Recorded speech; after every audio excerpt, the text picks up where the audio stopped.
मुद्दे की बात करते हैं। 22,000 करोड़ रुपया कर्जा था मध्य प्रदेश के ऊपर जब शिवराज जी आए थे, और आज 4 लाख करोड़ रुपए कर्जा है।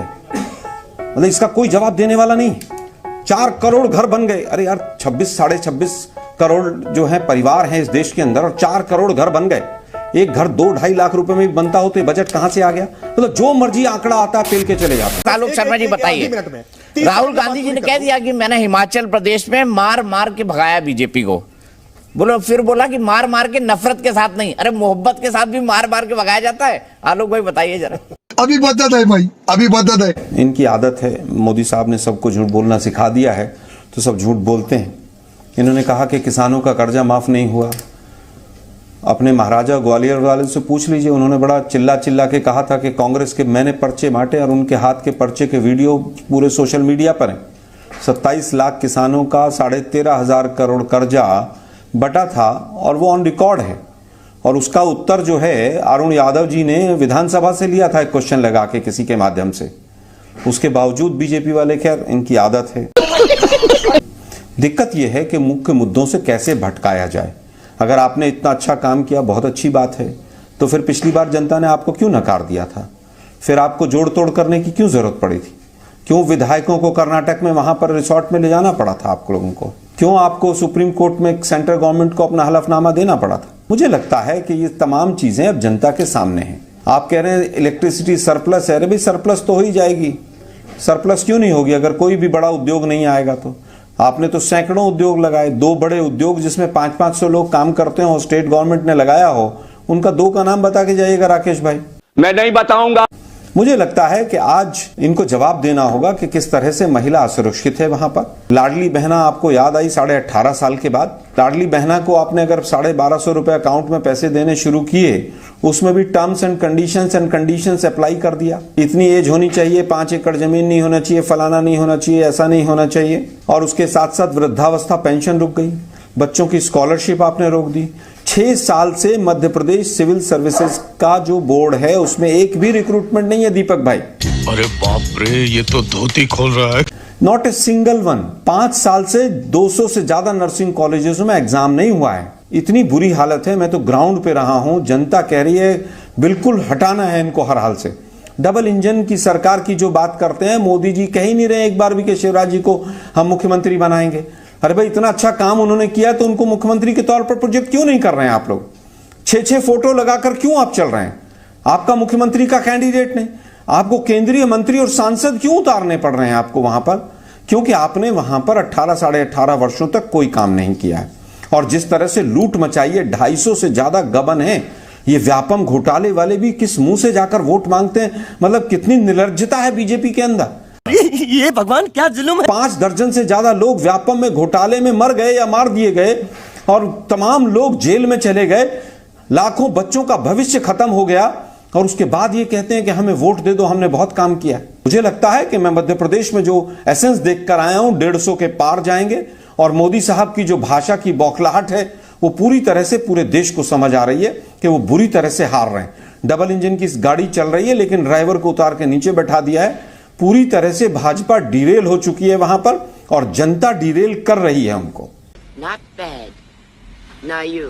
ये पहली बार हमने देखा है कि मध्य प्रदेश में बहुत एक शांत स्टेट है। मध्य प्रदेश में क्राइम बहुत कम होता रहा है हमेशा से। मध्य प्रदेश का जो ग्वालियर चंबल का क्षेत्र रहा है जहां डाकू रहते थे, बाकी शेष पूरे मध्य प्रदेश में शांति रहती थी। खैर, अब ग्वालियर चंबल के उस क्षेत्र से डाकू को भी समाप्त करने का, उन्मूलन करने का काम शिवराज सिंह चौहान की सरकार ने किया है। एक सुरक्षित वातावरण देने का काम किया है। कब हो गया ये? देखिए, सच यह है कि प्रधानमंत्री मोदी जी के प्रयासों से आज देश में जो गरीबों के जीवन में परिवर्तन आया है। 13.5 करोड़ देश में आज गरीबी रेखा से बाहर निकल करके आए हैं, तो मध्य प्रदेश में उसमें बड़ी भूमिका रही है। 1 करोड़ 36 लाख गरीब ऐसे हैं जो गरीबी रेखा से बाहर निकल करके आए। मध्य प्रदेश में 44 लाख लोगों के आज पक्के मकान बने हैं। देश भर में 4 करोड़ लोगों के जब पक्के मकान बनते हैं। मैं इसलिए कह रहा हूं, डबल इंजन की सरकार का क्या मतलब होता है। वरना कमलनाथ की 15 महीने की सरकार में केंद्र सरकार को प्रपोजल भेजना बंद कर दिया था, सूची भेजना बंद कर दिया था। इनको चिढ़ होती है, और इसीलिए अगर कहीं गलती से इनको मौका मिल गया तो ये जो लाडली बहना को 1250 रुपए खाते में पहुंच रहा है, जिसको बढ़ा करके हम 3000 तक लेकर के जाएंगे। और मैं इसका कारण बताऊंगा दीपक जी, ये रेवड़ी नहीं है। क्यों इसके आने से मध्य प्रदेश की महिलाएं सशक्त हुई हैं, कैसे उनका पोषण बेहतर हुआ है, भाई, पोषण में कैसे मध्य प्रदेश याद आया की आपको? ये भी बताइए ना राकेश जी, 18.5 साल बाद क्यों याद आई ये लाडली बहन आपको? पहले बहनें नहीं थी मामा जी की, देखिए सब बहनें थी, भांजे भांजिया थे। मैं बता देता हूं, देखिए बहनें भी थी तभी भांजे भांजी हुए। बता देता हूं दीपक जी, सच ये है, देखिए दीपक जी, सच ये है कि मध्य प्रदेश इस हालत में नहीं था कि वो अपने निवासियों को, अपनी बहनों को, अपनी लाडलियों को कुछ दे सके। उनका वित्तीय घाटा इतना था, राज्य के पास 4 लाख करोड़ का कर्जा है आपके पास। वह क्या सीन है? बजट था राकेश जी, 4 लाख करोड़ का कर्जा है आपके पास अभी। नहीं, जो अभी भी आप उधार लेके ही पिला रहे हैं। राज्य का अगर आकलन करके देख लेंगे, हर राज्य के कर्जे का आकलन कर लेंगे तो भी मध्य प्रदेश आपको बेहतर स्थिति में दिखेगा। बिल्कुल चुप। 22,000 करोड़ रुपया कर्जा था मध्य प्रदेश के ऊपर जब शिवराज जी आए थे, और आज 4 लाख करोड़ रुपए कर्जा है। मतलब इसका कोई जवाब देने वाला नहीं। 4 करोड़ घर बन गए। अरे यार, 26 साढ़े 26 करोड़ जो है परिवार हैं इस देश के अंदर, और 4 करोड़ घर बन गए। एक घर 2-2.5 लाख रुपए में भी बनता हो तो ये बजट कहां से आ गया? मतलब जो मर्जी आंकड़ा आता है पेल के चले जाते हैं। 2022 में किसान की आय डबल हो जाएगी, यही मोदी साहब थे, इन्होंने कहा था। हो गई होगी डबल।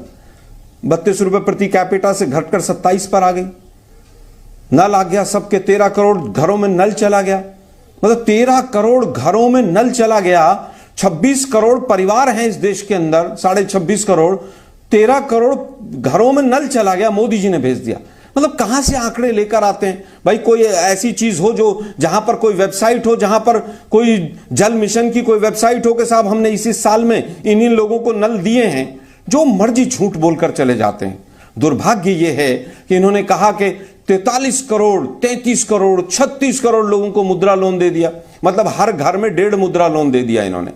मतलब झूठ का कोई वो नहीं। वाह मोदी जी, वाह वाह। राहुल गांधी जी केदारनाथ गए थे ना, ये मध्य प्रदेश, छत्तीसगढ़ और राजस्थान के चुनाव को देख के ही भोले बाबा की शरण में गए ना वो। और चुनाव के टाइम क्यों गए? देखिए, मुझे लगता है चुनाव के टाइम कौन कहां जाएगा बीजेपी तय थोड़ी ना करेगी। मैं तो सुबह भी मंदिर गया था, तो क्या मैं चुनाव के लिए मंदिर गया था? अरे मैं मंदिर तो कोई भी जा रहा है और सब जा रहे हैं। मोदी जी चले जाएं तो वो तो, अरे आप जाए तो कोई खबर थोड़ी बनेगी। आलोक भाई, आप तो रोज जाते हैं, टीका भी लगाते हैं। राहुल जी कभी कभी जाते रहे, इसलिए पूछ रहे हो। दीपक भाई, दीपक जी, ऐसा नहीं है। राहुल जी भी हमेशा जाते हैं, और कौन कितना जाएगा कितना नहीं जाएगा इस बात को बीजेपी तय थोड़ी ना करेगी कि हम उनके उत्तर देते घूमें। मोदी जी तो 50 कैमरे लेकर जाते हैं, और राहुल गांधी जी ने जिस तरह से वहां पर जाकर सब लोगों से बात की, और सब लोगों के बात करने से अरे वीडियो तो वही डाल रहे हैं ना राहुल जी। आप उनके प्रधानमंत्री के 50 कैमरे में बोल देंगे, राहुल जी अपना कैमरा लेके जा रहे हैं वो नहीं बोलेंगे। दीपक जी सुनिए ना, दीपक जी सुनिए ना। राहुल जी ने किसी पंडित पुजारी को धक्का दे के पीछे नहीं करवाया सिक्योरिटी वालों से कि मुझे कैमरे में आना है। तो कौन दिखावा करता है, देश जान चुका है।